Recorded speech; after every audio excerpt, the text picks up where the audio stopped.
Hello viewers, আসসালামু আলাইকুম। সকলেই কেমন আছেন? আশা করি সকলেই ভালো আছেন। তো প্রিয় ভিউয়ার্স, ব্যস্ততার কারণে আমি ভিডিও নিয়মিত দিতে পারছি না আজকে 2-3 দিন ধরে।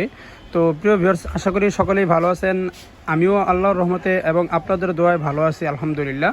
তো ফরাজ মেডিকেলের পক্ষ থেকে আবারও আজকের এই ভিডিওতে আপনাদের সবাইকে স্বাগতম। তো প্রিয় ভিউয়ার্স, আমি বেশি কথা না বাড়িয়ে মূল টপিকে চলে যাব খুব সহজে। তো এটা হচ্ছে একটা ক্যালসিয়াম। এইটা হলো গাভী গরুর জন্য অথবা যেই কোনো গরুর জন্য আপনারা এই ক্যালসিয়ামটি খাওয়াতে পারেন। তো এটা কেন খাওয়াবেন বা এটা কি উপকারিতা, আমি এটা একটু অল্প সময়ের ভিতরে আপনাদেরকে বিস্তারিত বলবো। তো এটা হচ্ছে নাম হচ্ছে এটিক্যাল ভ্যাট 1 লিটার।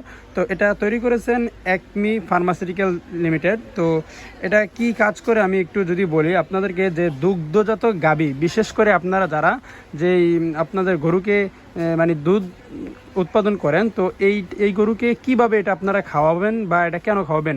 দেখা যাচ্ছে গরুটা দুর্বল হয়ে যায়। অনেক গরু আছে যে মানে প্রচুর পরিমাণে দুধ দেয় কিন্তু শরীরটা নষ্ট হয়ে যায়। আর এই গরুটার জন্য কিন্তু আজকে এই এটিক্যাল সিরাপটি, গরু দুধ দিবে ঠিক আছে কিন্তু শরীর নষ্ট হবে না। তো এটা আরেকটা গুণ হলো, আপনারা প্রতি কেজিতে, মানে একটা গরু যদি আপনার 2 কেজি মানে দুধ দেয়, তাহলে এটা 20 ml খাওয়াতে হবে। প্রতি কেজিতে 10 ml, মানে যেই গরুটা 1 কেজি দুধ দিবে সেই গরুটার জন্য আপনারা এটা এটিক্যাল ভ্যাটটি আপনারা 10 ml হিসাবে এভাবে খাওয়াতে হবে। তো যদি কোনো গরু আপনার 5 কেজি দুধ দেয় তাহলে 50 ml করে খাওয়াতে হবে। এটা কিন্তু প্রতিদিন একবার এভাবে সর্বনিম্ন 10 থেকে 15 দিন আপনারা খাওয়াতে হবে। তো এটা হচ্ছে এই নিয়ম আর কি। এরপরে যদি আপনারা কোনো বিস্তারিত জানতে চান তাহলে আমার এই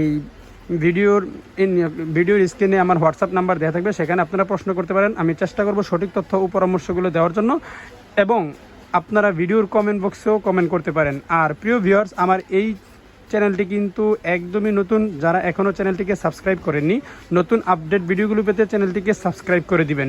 তো প্রিয় ভিউয়ার্স, আজ এই পর্যন্তই। দেখা হচ্ছে নেক্সট কোনো ভিডিওতে। আল্লাহ হাফেজ, আসসালামু আলাইকুম।